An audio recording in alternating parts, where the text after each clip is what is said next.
In today's video, I'm going to teach you how to add a filter in Tableau. Whether you are just getting started with Tableau or you're looking to enhance your dashboard skills, this guide will walk you through the process clearly and concisely. To get started, open your preferred web browser and search for Tableau. Once you're on the Tableau website, you'll need to either log into your existing account or sign up if you don't have one yet. Signing up is straightforward. Just follow the website's prompts to create a new account. Next, once you're logged in, you'll want to either create a new workbook or open one that you've been working on. To do this, navigate to the Dashboards or Workbooks section and decide if you're starting from scratch or building on existing work. If you're opening an existing workbook, ensure it's the one in which you want to add a filter. Now, we are going to work within a worksheet. Begin by dragging the field you want to filter from the Data pane to the Filters shelf.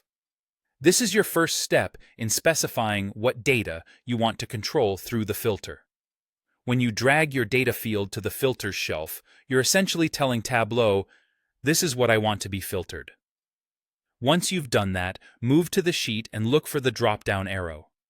When you click this, you'll see a menu. From here, select Filters. This action will prompt you to choose the specific filter you wish to add to your sheet. Go through the options and decide which filter best suits your needs for the results you're aiming for.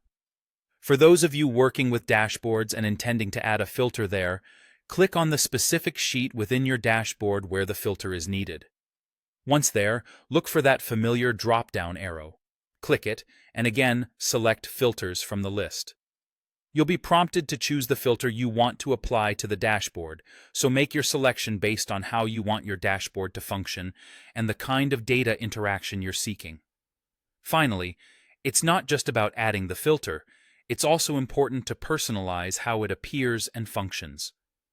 You have the ability to adjust a filter's appearance and behavior. For example, you can make it a floating filter, which makes it more dynamic, or change its display type to make it visually align with your dashboard's theme. These customizations ensure that your filters are not only functional, but also visually integrative with the rest of your Tableau workbook or dashboard.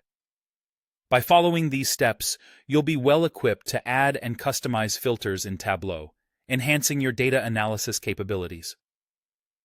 Thank you for joining, and I hope this guide makes your Tableau projects more insightful and intuitive.